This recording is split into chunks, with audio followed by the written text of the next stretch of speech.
Hi,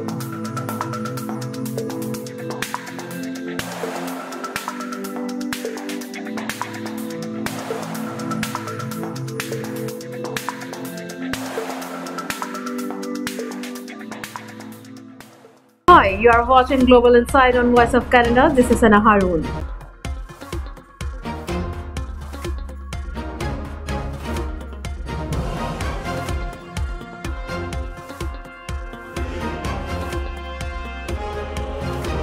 Three people were killed and 5 seriously injured in a knife attack in southern Germany on Friday by a 24-year-old Somali immigrant, described by officials as having been placed under compulsory psychiatric treatment in recent days.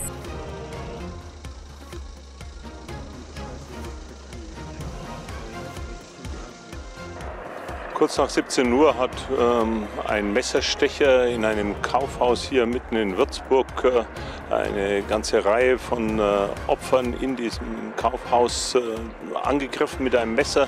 3 Menschen sind sofort dort von ihm getötet worden, andere schwer verletzt worden. Er ist über die Straße dann in eine Sparkasse, hat dort weitere Menschen verletzt.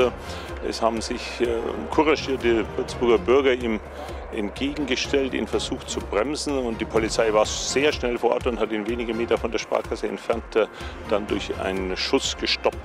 Nach gegenwärtigem Ermittlungsstand handelt es sich um einen somalischen Staatsangehörigen, der 2015 als Asylbewerber nach Deutschland gekommen ist, seit er hier in Würzburg lebt, zuletzt in einer Obdachlosenunterkunft untergebracht war. Wir wissen aktuell zum einen, dass der Täter erst vor 2 Wochen hier psychisch auffällig geworden ist und deshalb in eine psychiatrische Behandlung eingewiesen wurde. Zum anderen haben wir eine Zeugenaussage aus dem Kaufhaus, wo dieser Zeuge klar sagt, der Täter habe bei der Verübung seiner schrecklichen, brutalen Taten Allahu Akbar ausgerufen. Canadian Prime Minister Justin Trudeau says Canadians shouldn't be shocked by the recent discoveries of unmarked graves at former residential schools. It is not exactly news for Indigenous peoples.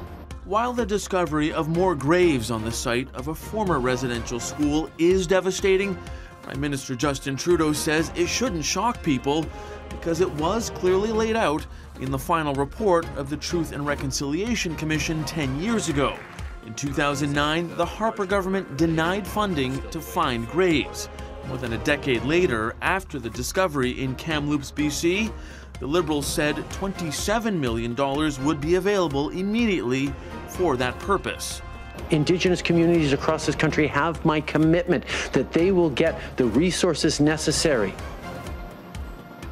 to recover and document as much as possible these kids in these graves. Unmarked graves account for 5 of the 94 calls to action from the Commission. Some Indigenous leaders feel the lack of progress on all calls to action since the Liberals have been in power is troubling. Romeo Saganish had it right when he said that the Liberal government doesn't care a damn about Indigenous people and doesn't know anything of substance about what it is that we need.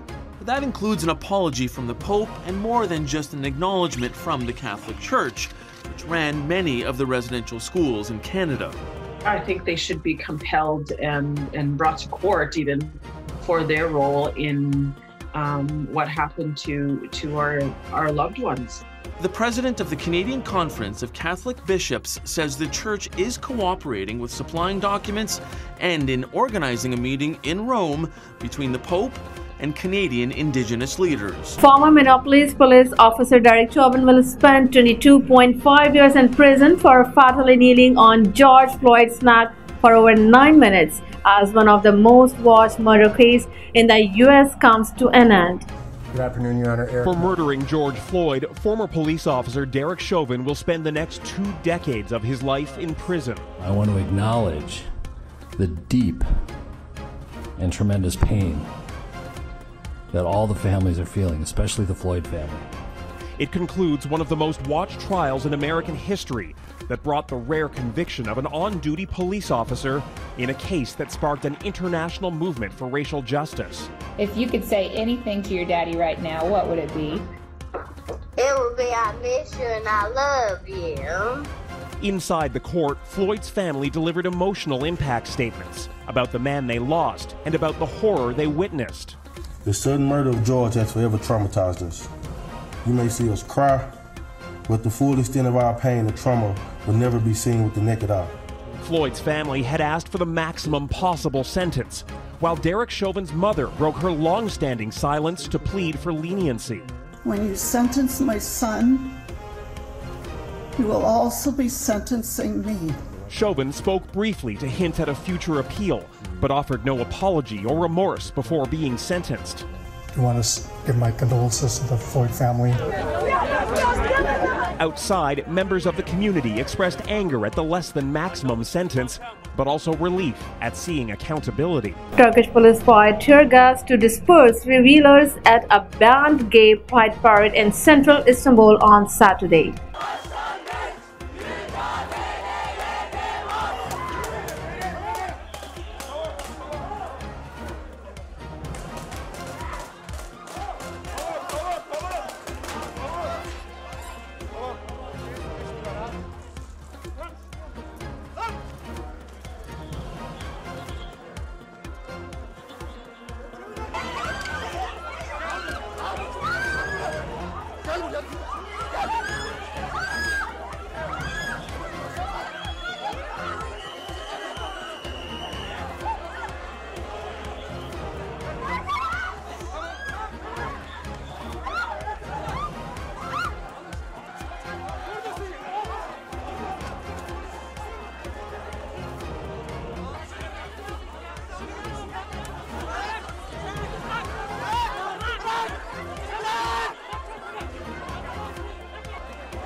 A hot air balloon crashed in Albuquerque, New Mexico neighborhood on Saturday, killing 4 people and critically injuring a 5th person, after apparently being blown into power lines by the wind and catching fire, police said.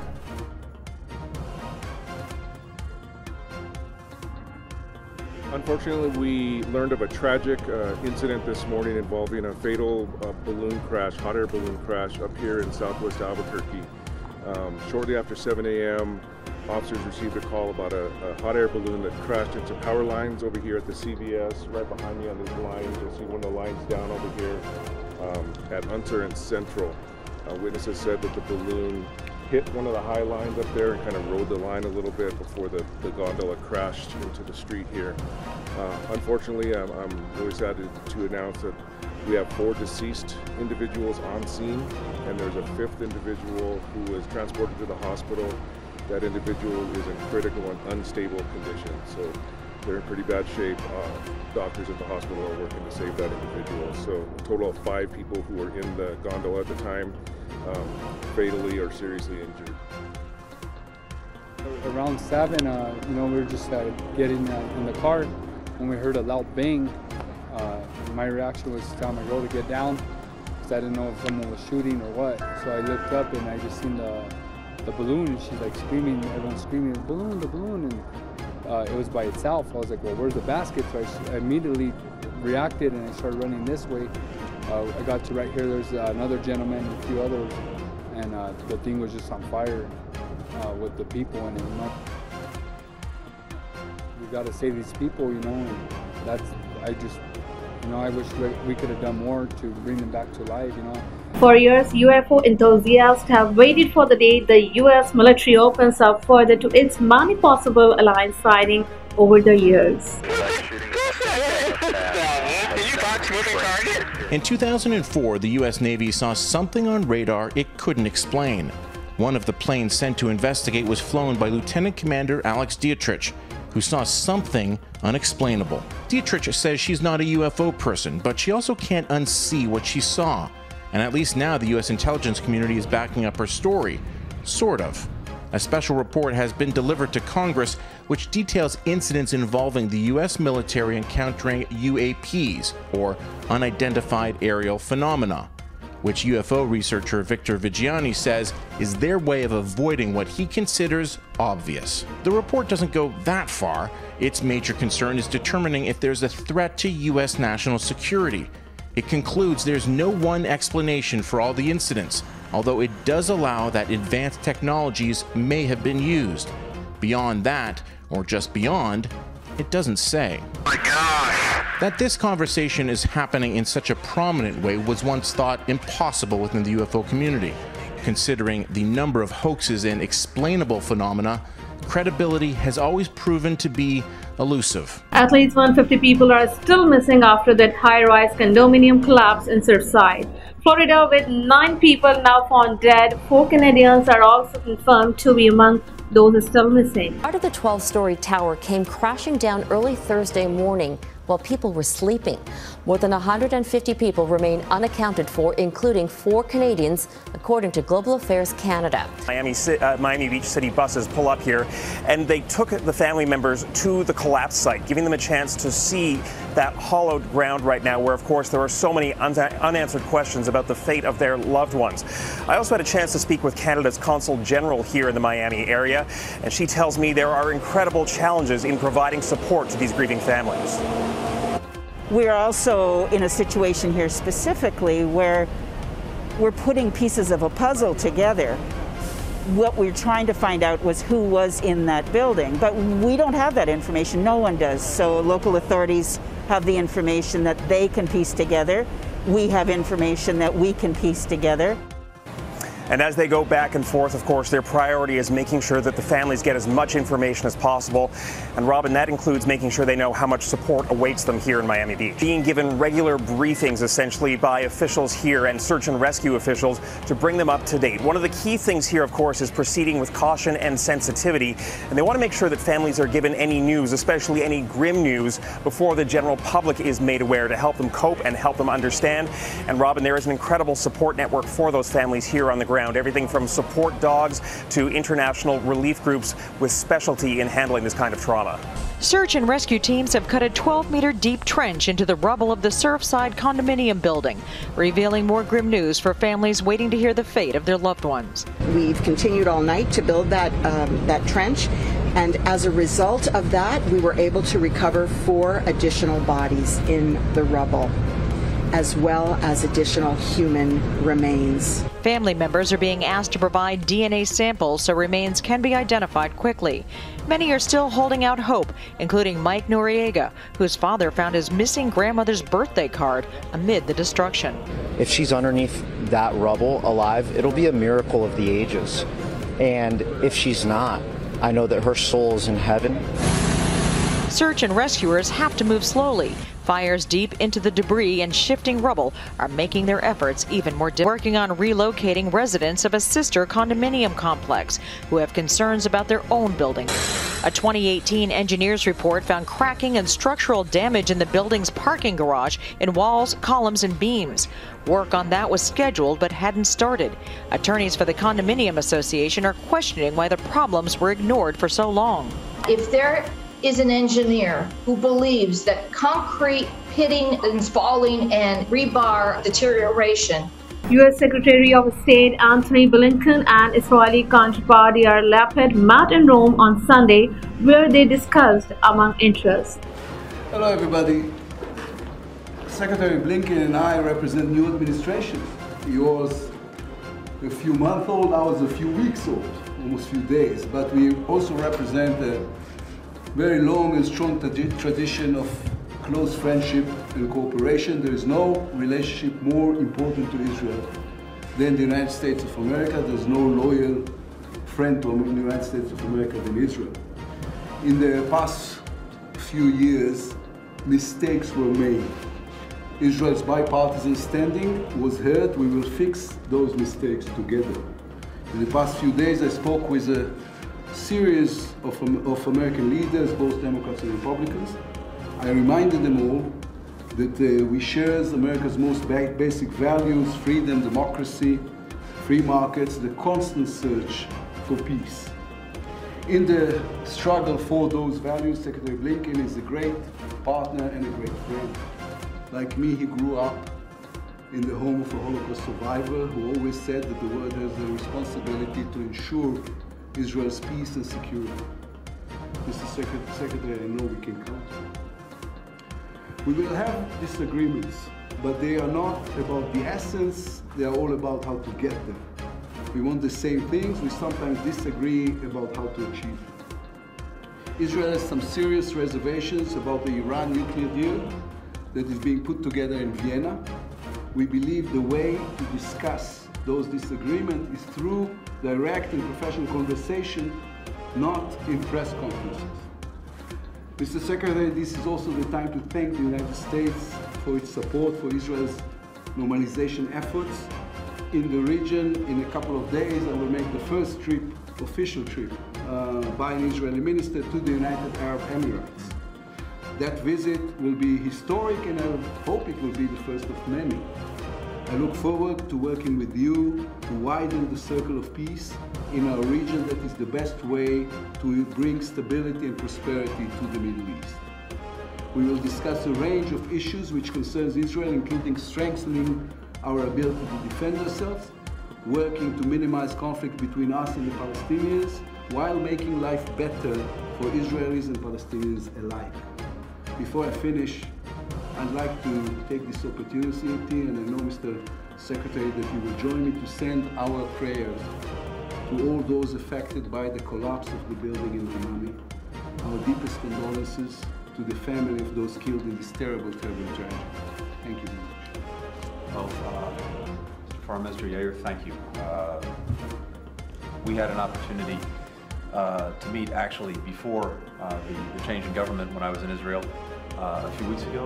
We've been on the phone a number of times since, but I'm very glad, first of all, to see you and to see you in these new functions. And you're right, we're both relatively new to the job. I suspect you'll find, you've already found quickly, that the inbox fills up very fast. But I'm grateful for the opportunity to work with you, to work with your team.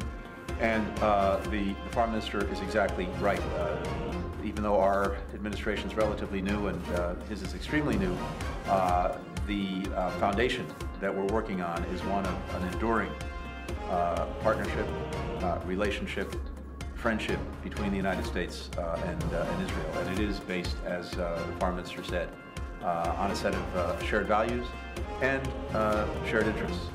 And I very much look forward to working closely with you, with your team, across a whole series of issues. We have a number of things that the Foreign Minister has already noted that will be on our agenda.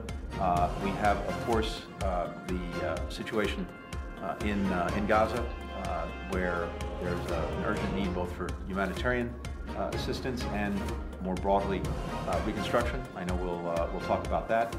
The work, I hope, that can be done to, as you say, offer a more hopeful future for everyone, Palestinians and Israelis alike, with equal measures of opportunity and dignity, is very important from our perspective. You rightly noted our strong support for the normalization agreements, the Abraham Accords with Israel's neighbors and beyond. We strongly support this, and hopefully there'll be other participants. I think we've also discovered, or perhaps rediscovered, that as important as they are, as vital as they are not a substitute for engaging on the issues between Israelis and Palestinians that need to be resolved. Beyond that, we have many things to talk about when it comes to the region and beyond, including Iran. I very much look forward to that. But let me finish where we both started. And you said it extremely well. We're as the closest of friends do. We will have occasional differences. We have the same objectives. Sometimes we differ on the tactics. and we, I think, are very clear and direct with each other when that's the case. And that's exactly the way it's supposed to be. But the foundation is a commitment, a deep, enduring, abiding commitment on the part of the United States to Israel's security, and a commitment that President Biden brought with him to office and feels very, very strongly about. So thank you for being here, for taking the time to get there. It's great to see you face to face, and we can get down to work. Thank you. The highly contagious COVID-19 Delta variant is forcing Australia to put millions back into lockdown as infection numbers surge, leading to a major blow to the country's zero COVID strategy. Sydney's famous Bondi Beach is the epicenter of its relatively large COVID-19 outbreak. 30 new cases of the Delta variant in the state of New South Wales Sunday. More than 5 million people are under a stay-at-home order. Exercise is one of the few reasons residents are allowed outside. That is because household contacts of the cases are expected to test positive too. The measure of our success will be to limit the number of people who've been out and about in the community who get the disease. In a country that's pursuing a zero COVID strategy, this outbreak is the most serious this year. Another lockdown for 48 hours is in place 3,000 kilometres away in Darwin. The concerns about the Delta variant are particularly acute because less than 5% of the country is fully vaccinated. New Zealand has suspended its 3-month-old travel bubble with its nearest neighbour. Authorities are particularly worried about an infected Australian visitor who certainly did a lot of sightseeing. People in Bangladesh rushed to a ferry terminal on Monday about 40 kilometers ahead of a strict coronavirus lockdown set to come into effect on July 1st.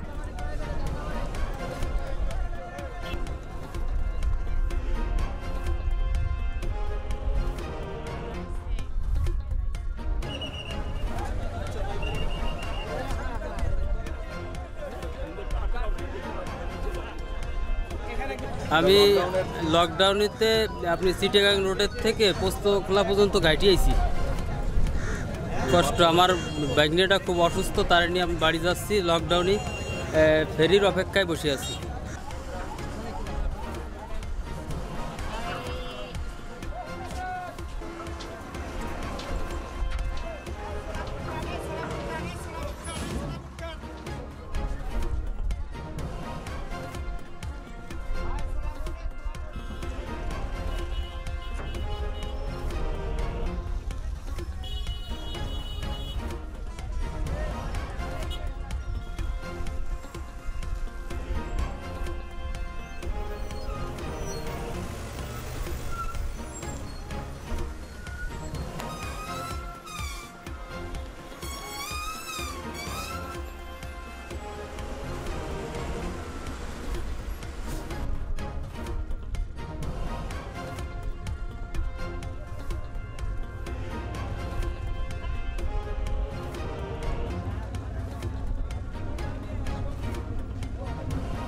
Keep watching Global Insight Voice of Canada. For further details, visit our website voiceofcanada.tv.